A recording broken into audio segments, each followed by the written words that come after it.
RMN Drama presents Kini ang akong suliran. Sa bugtong tuyo nga kami makaalagad kaninyo, among gituyo pagmugna kining maong tulumanon nga pagatambagan nila ni Dr. ni Elaine Bathan nga mutabang sa pag-iway sa mga gumunhap ug kalibo nga inyong gihambin ilabi na sa punto legal. Dinisab si Dr. Rene Obra ang kaabag sa inyong suliran. Ang akong suliran. Kini ang akong suliran.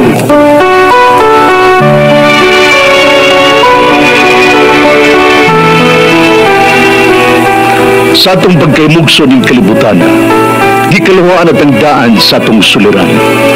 Ang suliran mo'y kabahin sa itong inadlang panginabuhian. Aba na doon ay suliran nga dili mo mapasan nga ikaw ra. Nagkinahanglan kag katabang aron sa pagsulbad ni ini. Nagkinahanglan kag kahayag na may wulandag sa imong unahuna. Ug tungod ni ini, natawag kini nga atong tulumanon nga naguluhan. Kini ang akong suliran. Kini ang akong suliran. Mga minugbong duwa nga matapos lang sa usa ka hugna.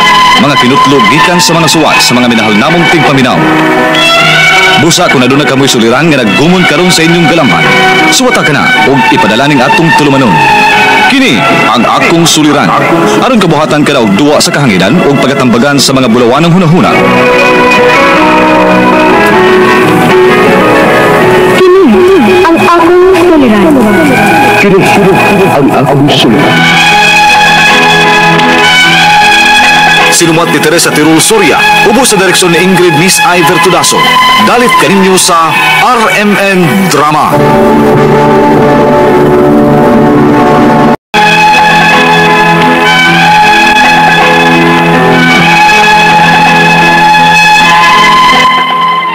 Maayong adlaw kanyong tanan nga nagpaminaw karon ng tilumanon, kini ang akong suliran. Ilabi na ninyo Dr. Rene Obra o Attorney Elaine Bathan. Ingon man sa mga artista nga maghatag og kinabuhi ning akong suwat suliran. Tagualan ko ninyo sa pangan nga Rosa. Hingkod ang pangidaron, minyo og may mga anak. Itagon lang sa dang akong address. Punto legal kining akong suliran, pero dili jud ni ako sa ako ning manghod. May anak manggod siya sa usa ka babaeng minyo. Aron hisabtan, ingon ini ang mga panghitabo.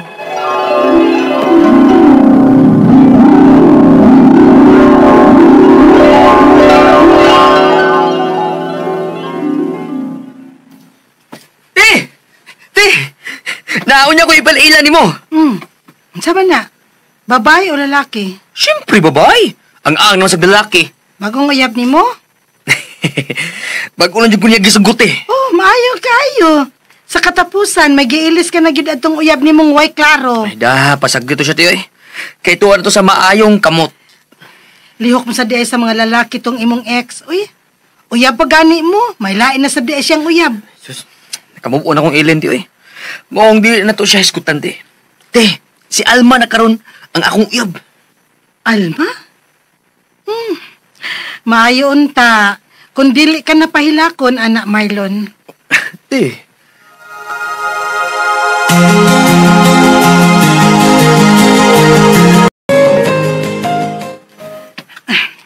Lex, ito lor na mga hulmahanan sa puto chisbe. Aron mahuman na ni akong gibuhat. Kano ba sa kadakang ba ning imong ipangluto Rosa oy? Dula ka bisita? Ay, si Marlon ay. Dadon ko nun niya yung uyab ron din sa ato. Nga maghanda ta gamay. Si Eileen? Nag-uli na din sila? Dili si Eileen, uy. Sila eh? Bag-o na. Unya, yang ipaila-ila na to. Dadon niya karon din bay. Oh, mo ba? Maayo kay naning kamot si Marlon nga magkauyab og lain.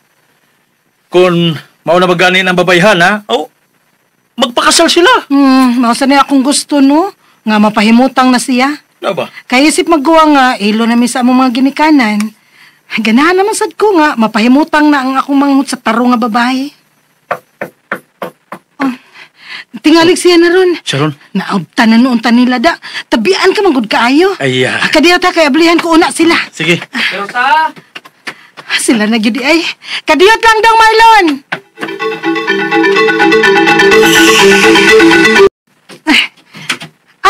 Dali. Dayon mo, day. Salamat, ma'am. Uy, yung pag-ma'am nako. Ate na lang. Ang kuan, murag, kita raman tingaling idarat, eh. Ha? Mas maguwang manggod ni siya nako og gamay te. Murag kamukha mo ra Terosa. Okay. Sige. Tawagan na lang ko sa akong pangan nga, Rosa. Ha? Lex! Lex, dali diri. Di ana ato bisita. Naunsa man ka, uy. Wa man ka mo gawas. Naan ang atong bisita nga uyab ni Marlon. Sigurado ka nga maunay uyab ni Marlon, Rosa? Oo. Ngano di ay? Mao man na iyang gida. Di, mauna na siya, si Alma. Asawa man na sa kong classmate nga si Man. Unsa?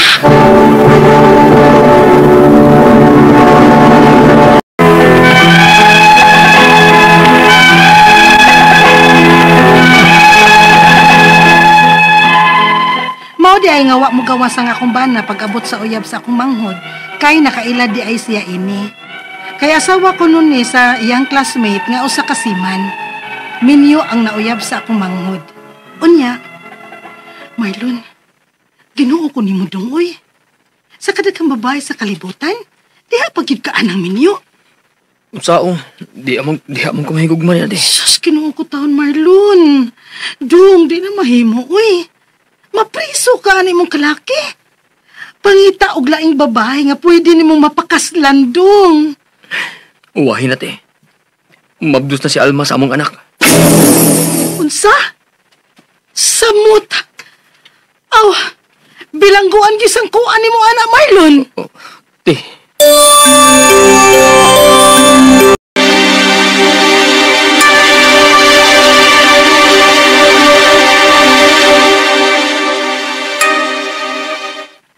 Unsa? Agoy, patay si Marlon, ana. Bitaw, uy. Stang bagag yung manghura, uy. Aw, hinuon bago pa man sa tumilarga nga akong classmate sakay sa barko. Unsa buot ni mo ipasabot? Kasi manganak na ng iyang uyab binig pauli sa bana, ana. Ginoo ko. Anong gisudlan man tao ning Marlon, uy. Apil man sa noong kong kahasol ini. Ay, sus, kahasol naman ni mo ni ana. Kanang manghod ni mo, sawa pa na niya sudli, naibaw na siya sa risgo sa pagpakigrelasyon niya anang minyo na daan. Naibaw ba kang daan ng karahon nung kaminyo na iyang gipanguyaban? Posibleng pa. Kung nagpadagadagal lang ng babayhana. Pero kaming mga lalaki, God, may baw, ma'am ni, uy. Stoy, uy. Ayaw biya pagsaba sa mong classmate ha nga ni Mabdus ang iyang asawa sa akong manghuda. Mapusulti na ako, no? Nga, naibaw ko nga magkagubot yun. Lagi. Kay... Ay... Wa nagyud ko, mahibaw sa akong buhaton aning problema gisudlan ni Marlon.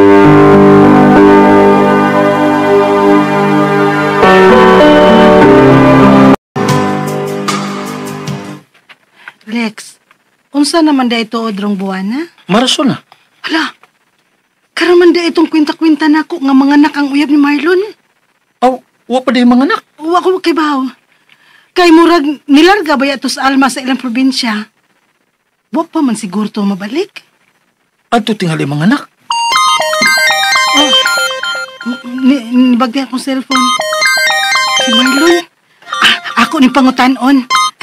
Hello, Dong Marlon. Hello, te. Oh, nagila ka? Kasi naitabo ni mong butaa ka? Nanganak na si Alma silang probinsya, te. Dili ako mapilido ang iyang gipadahan sa bata. Mausap pa ba na, te? Ha?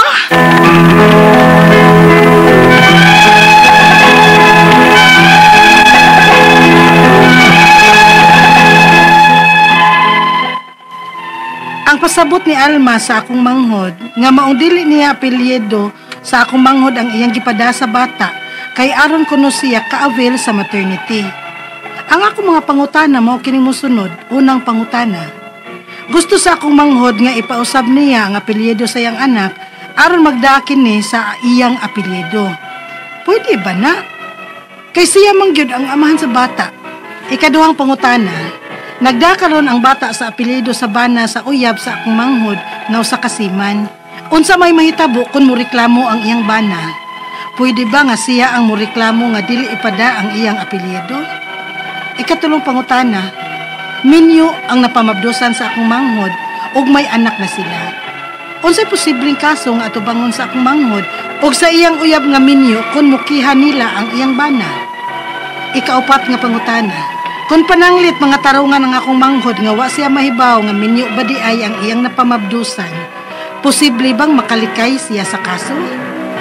Ikalimaw katapusang pangutana, namabdus ang babae sa dayon ng larga sa iyang bana nga siman og ipaangko na lang kuno sa asawa sa iyang bana ang bata. Pwede ba gud na? Unsaon ang akong manghod muklay man sad nga siya gyoy amahan sa bata. Palihog, tabangi og tambagi ko. Kini ang akong suliran, Rosa. Maayong adlaw mga sukintig paminaw, kini si Attorney Elaine Bathan. Kinisab si Dr. Rene Obra. Karong adlaw kami gihapon ang muhatag ninyo og tambag, tubag, solusyon, kalinawan sa inyong mga pangutanag, mga problema, may punto legal. Punto medical, psychological, emotional, behavioral o drug-related nga mga problema. Muna, ipadala na, ay na mo pagduha-duha, ipadala na ang inyong suwat sa suliran_612@yahoo.com. Or sa tong Facebook account, kini ang akong suliran, official writers page. Pwede sa datong ipadala sa 3rd floor Jose R. Martinez Building, Osmeña Boulevard, Cebu City. Kumusta man atong mga sukintig paminaw, hinaut unta nga sa matag adlaw na agid mo'y makuha nga inspirasyon gikan sa ato ang mga letter sender ug sa mga tambag ug tubag nga ginahatag namo, no, nako Attorney Elaine ug ni Dr. Obra. Yes. Unsay mga hangyo na to sa mga letter sender do? Ato lang yun sila, Yes. kumplituhon ang ilang address ug klaruhon ug unsa magay gusto nilang makuha nga tambagi kanato para matagag nindot nga script ug talents nga mo dramatize sa sulat-sularan nga gipadangat. Yes, and thank you kayo sa to mga likers ug followers sa DYHP RMN Cebu nga Facebook account. Sa mga nag-like ug nag-follow ni Dr. Obra sa Dr. Rene Obra nga Facebook account. Iya nga naka-white blazer, ha? Yes. Inayon din yung hanga gwapo si Dr. Obras. Mas gwapo yung personal. O sa mga mag-like o nag-follow po sa Elaine Tantengco Bathan on Facebook, Attorney Elaine on Instagram, TikTok, and on Twitter. Pero ang mga suwat in town ninyo, asa ganin na dapat ipadado? Ipadana to sa kini nga kong suliran official writers page. Yes. Kaya adto gyud na namo pwede mahatagan og tubag inyong mga pangutana kay adto man na ginakuha sad sa ato ang mga writers, no, para mahimo og dramas kahanginan, di ba? Oh, yes. Greedy, Ang atong makutlo nga pagtulunan ko nga adlaw ni close the window that hurt you. No matter how beautiful the view is. Move on yun ta. Kay kung mo sirado ng isa ka bintana na agyulaing bintana or Nga pultahan iabli. nga mo abli. Salig lang because mo man na atong ingon nga di man gyud na pulihan ug di nimo i-empty. Yes. Oh, di ba? If magsigi kag pangayo nya puno naman imong kamot. Asa pa man ibutang. Asa man ibutang. Muna na-learn ako pagkatinog seminar ito ni. Ingon tong day lecturer. Kinanglan nga empty ninyo inyong mind, gawa mo na ibalan. Kayo kung nagan na mo na ibalan daan. Yes. Asa pa man isod nga akong lecture ninyo karong buntaga. Correct, correct. You should be open to the fact nga masalig ka nga something better will come if mo decide ka nga mo move on, no? Yes. Daghang bintana na daghang view. Yes. Ang kinsa mga i-greet na to today, Doc? Yeah, ako i-greet ang mga Dayok family diya sa Panaon Island. Mga Buling family diya sa Inunangan. Judge Francisco Poray Jr. Musta naman ka, Honorable Judge? Ay naot nga okay nga itong kinabuhi diya sa Southern Leyte, no? O mga Hiruna, Kudal, Kataran, Balaba, Siron, mga apelyiduha dito among silingan sa Buwak Gamay, Sugod, Southern Leyte. Mga Guso family, kumusta naman mo diya? Atong kapitan diya, si Honorable Barangay Captain Benji Perenal, musta naman ka? Pugatong nga silingan diya. Okay. O, gato ang letter sender karong adlaw. Atong letter sender, si Rosa, 28 years old. Punto legal ta karong adlaw attorney, no? Sumasa na bati na to gina sa drama. Unang pangutanan ni Rosa, gusto sa akong manghod nga ipausab niya ang apelido sa iyang anak aron magdala kini sa iyang apelido. Pwede pa ba na kay siya manggod ang amahan sa bata? Pwede kaayo, maski wa sila na minyo. No, although default lang yun na, no?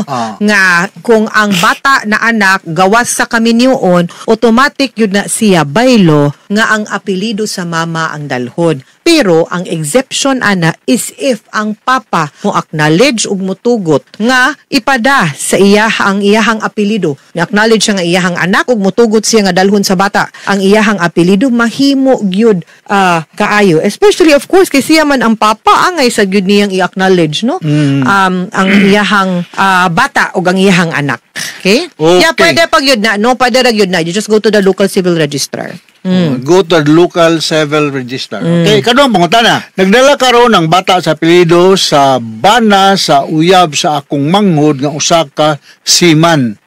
Unsa may nahitabo kung mahitabo nga kung reklamo ang iyang bana. Pwede ba nga siya ang moreklamo nga dili padala ang iyang apelyido? Now, kung siya gyud ang papa ana, no, kay then I think it's not just a mere acknowledgement, same sa katong akong pagtubag sa imong unang pangutana. This time around, kung pananglitan sayop gyud ni nga detalye kay meaning to say ani ni ha ang birth certificate manggod nato kinahanglan truthful ang atuang mga gipang fill in sa mga blanco nga naa dinha sa atong birth certificate. Unsay pangan sa bata, kanus agi panganak, asa gi panganak, unsang orasa, pilay timbang, kana tanan dapat sakto. Unsay ngan sa mama ug unsay ngan sa papa.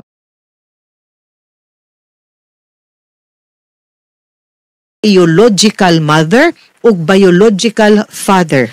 Ang biological meaning to say ang kadugo, kinsa gyud naghimo ana, kinsay ning luwal ana, no, kang kinsang dugo ang naglatay ana. Ang imuhang pasabot ani sa imuhang second nga pangutana is that ang apelido nga gidala sa bata is ang apelido sa siman. Now, akong pangutana is gadala-dala lang siya sa apelido nga mauna or naagyod nakabutang dito ang pangan as biological father, no, sa kanang iyahang bana sa uyab sa iyahang manghod, no? Gibutang lang na dito for the sake or nakabutang gyud dito maski dili siya ang papa. Kay if mauna, then kaso gyud baya na that's called simulation of birth. Meaning to say nagbutang-butang ta og sayop og bakak and knowingly gibutang nato nga bakak, no? Ang usa ka detalye sa birth certificate sa usa ka tawo or mga records nato sa local civil register, marriage certificate or death certificate. So kana siya kinahanglan gyud na nga moreklamo ta didto and we will have to file a case in court para makorrected ang entry sa birth certificate sa bata to reflect kung kinsa gyud ang tinuod nga biological father sa bata. Okay? Okay. Ikatulong pangutana. Minyo ang napanabdusan sa akong manghod ug may anak sila. Unsay posibleng kaso nga atubangon sa akong manghod ug sa iyang minyo kung mukihan nila ang iyang bana. Okay. So, mo na nahitabo ron. Ngaw. So, ang nahitabo is this. Minyo siya and ang ato manggong balaod nag-ingon nga children born during the marriage are presumed to be the biological and the legitimate child of the husband and the wife. Mauna, kay dili man ka pwedeng muduwag lain in town, di man ka pwedeng magpahilabot ug mapabuntis og lain. Ang pwede rang makabuntis nimo ang imo ra mangyong bana, no? Kay ginadili man sa balaod muduwa taglain. Therefore, maunang narehistro ang apelido sa bana, no, sa ngadto sa bata kay gipresume sa law nga siya gyud pud ang papa. Now, of course, kung mahitabo na ug moangkon sa gyud siya ato gyud puning ipamugos nga ipailis ang apelido, no, to correct the entry katong akong giingon. Mogawas gyud pod ang tinuod nga aside sa na makaka sa record of birth kay dili day siya gyud ang tinuod nga papa, you will be exposing yourself also ang katong uyab nga minyo to a case of adultery. Kaya that is the best exhibit to show nga nang nakighilawas gyud ka og laing tao nga dili nimo bana, no, and that alone is or will be a case for adultery sa imuha. So medyo gobot kaayo ni, especially kung ang bana mukiha. Kay makihag yun mo. Okay? Makihag yun. Kay adultery man na siya, Dok, and that's the best exhibit. Ikaw pat nga pangutana, kung pananglit mga tarungan ng akong manghod nga wala siya mahibawong minyo ba di ay ang iyang napamabdusan, posible bang makalikay siya sa kaso? Dili gihapon kay di man kuan og innocence ana kay naamang yoy pruweba nga minyo gyud pod ang babay, no? So dili ka evade og liability ana na gyud moy tulubagon niya. Ako di pud kumutuo nga wa sa kibawng minyo. Di ba? Wa kay kuna wa nimo susiha. Usa mo nag-uyab-uyab nga naa ni bana, di ba? Mga silingad, mga unsa din na ni das-das lang day kag diretso. I don't think so, no? Okay. Yang last question, Ikalimaw katapos ang pangutana. Ni mabdos ang babae sa dayon ng larga sa iyang bana nga siman ug ipaangko na lang kuno sa asawa sa iyang bana ang bata.